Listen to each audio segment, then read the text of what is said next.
বাবা আরেকটু জমাবো না, আরেকটু কাছাকাছি ক্লোজে।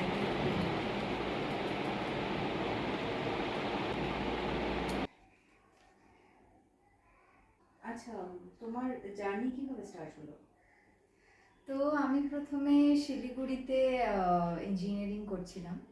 তো ইঞ্জিনিয়ারিং করতে করতেই আমার মনে হয়েছিল যে ইঞ্জিনিয়ারিং আমার দ্বারা হবে না। ছোটবেলা থেকেই নাচ গান অ্যাক্টিংয়ের প্রতি একটা ন্যাক ছিল। তো আমি যখন 4th ইয়ারে ছিলাম তখন আমি ডিসাইড করলাম কি আমি বম্বে যাব।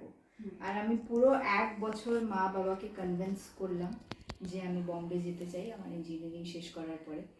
1 বছর ধরে ওরা তারপরে এই আমার প্রস্তাবটা বুঝে 1 বছর পরে আমি বম্বে গেলাম। ইঞ্জিনিয়ারিং মানে কোন সালে শেষ করেছিল? আমি ইঞ্জিনিয়ারিং শেষ করেছিলাম 2016-এ। আচ্ছা, মানে 2017-এ বম্বে চলে গিয়েছিলে? আমি 2016-এ ইঞ্জিনিয়ারিং শেষ করেই 2 মাস পরেই আমি চলে গেছিলাম। আচ্ছা, তো বম্বে গিয়ে ফার্স্ট কাজ তোমার কি ছিল? তো আমি বম্বে প্রথমে Anupam Kher actor প্রিপেয়ার্সে acting coaching নিলাম। 3 মাসের ডিপ্লোমা কোর্স ছিল। তো সেটার পরে প্রায় 1 মাস পর একটা ডিডি ন্যাশনালের সিরিয়াল কালেক্টর বাহু, তার অডিশনে গেলাম। আর অডিশন দেখে ডিরেক্টর খুবই খুশি হয়ে আমাকে আতিকার ক্যারেক্টারের জন্য নিয়ে নিলেন। আর আমার ফার্স্ট প্রজেক্ট ডিডি ন্যাশনালের কালেক্টর বাহু সিরিয়াল ছিল। তারপরে তোমার প্রজেক্ট কি ছিল? তারপরে একটু একটু করে আমি অ্যাডসের অডিশন দিলাম, ওয়েব সিরিজের অডিশন দিলাম, তারপর ফিল্মসের অডিশন দিলাম, তারপরে সিরিয়ালস করতে আমি জি টিভির জন্য ইস মোড় সে যাতে হ্যাঁ সিরিয়ালে ছিলাম। আর স্টার প্লাসে ইয়ে জাদু হ্যায় জিনকা, যেটা খুবই নাম পেয়েছিল এই সিরিয়ালটা। সো এই সিরিয়ালটা করলাম। তারপর আমি অ্যাডস করেছি আমেরিকান টুরিস্টার, তারপর উবার, তারপর পতঞ্জলি, আরও অনেক ব্র্যান্ডের আমি অ্যাডস করেছি। তারপর তারপর আমি লকডাউনের সময় কাজ খুব মানে ছিলই না আর কি, কাজ ছিলই না। তো তখন আমি ভাবলাম যে অন্য এক কিছু আমার ট্রাই করা উচিত। তো আমি কাস্টিংয়ে নামলাম। তো এখন আমি full time as a casting director কাজ করি বম্বেতে। আমার কাজ হলো ফিল্মসে আর সিরিজে অ্যাক্টার্সদেরকে বেছে নেওয়া, যে ছোট থেকে বড় অ্যাক্টার্সরা থাকে তাদেরকে বেছে নেওয়া আমার কাজ। তো আমি এখন কাস্টিংও করি আর অ্যাক্টিংও করি, দুটোই একসাথে করছি। Upcoming project? আচ্ছা, আপকামিং প্রজেক্ট কি রয়েছে তোমার?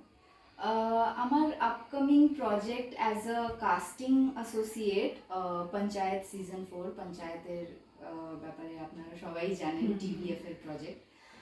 আর আরও অনেক টিভি অ্যাডস আছে। আর একটা আরেকটা টিভিএফ এর প্রজেক্ট আছে যেটাতে আমি অ্যাক্টিং করতে চলেছি। আর একটা শর্ট ফিল্ম আছে যেটা Cannes film festival, New York film ফেস্টিভ্যালের জন্য বানানো হচ্ছে। তো সেটা আমার এই 3rd নভেম্বর থেকে শ্যুট স্টার্ট হচ্ছে। আচ্ছা, বলছি যে এই যে চা বাগান এলাকা কালচিনি, তো চা বাগান এলাকায় এরকম কাজ একটা স্বপ্নের মতো। তো সেই স্বপ্নটা তুমি কবে থেকে দেখতে শুরু করেছিলে? আমার মনে হয় সেই স্বপ্নটা আমার থেকে প্রথমে আমার মা দেখতে শুরু করেছিলেন। আমার মাই ছোটবেলার থেকে আমার মধ্যে এই আশা আকাঙ্ক্ষাগুলো না ভরে দিয়েছিলেন। মা সবসময় আমাকে পুশ করতেন যে নাচ করো, গান করো, অ্যাক্টিং করো, প্লে করো। তো সেগুলো করতে করতেই আমার ভেতরে ছোটবেলার থেকেই এটা ছিল যে হয়তো আমি আর্ট অ্যান্ড কালচারের দিকেই বেশি আমার ন্যাক, আর আমি সেটাই হয়তো ফিউচারে গিয়ে করতে চাই। আচ্ছা, আরও তো অনেকে আছে যারা চায় চা বাগান এলাকা থেকে করতে, তাদেরকে তুমি কি বলবে? অ্যাকচুয়ালি আমাদের সময় কিন্তু এটা খুবই টাফ ছিল, বিকজ এখানে ওই ফেসিলিটিটা আমাদের জন্য ছিল না। বাট এখন অনলাইনে সোশ্যাল মিডিয়া থেকে অ্যাক্টার্সরা আর ইনফ্লুয়েন্সার্সরা ক্রিয়েটার্সরা এত আগে আসছে যে এখন কিন্তু সবাই সব কিছু করতে পারে। যদি তোমাকে অ্যাক্টিং শিখতে হয় তাহলে কিন্তু তুমি অনলাইনেই যে কোনো কোর্সে অ্যাপ্লাই করতে পারো। আর আম, সবার জন্য আমার একটাই অ্যাডভাইস থাকবে যে অ্যাক্টিং বা এই ক্রিয়েটিভ প্রফেশনের জন্য আম, তোমরা সবাই ইন্সপায়ার হতে থাকো।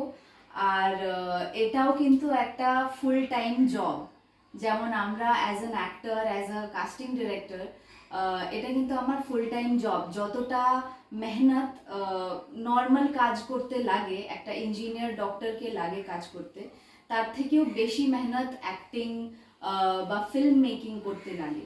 সো আই থিঙ্ক এটা একটা খুবই নোবেল প্রফেশন।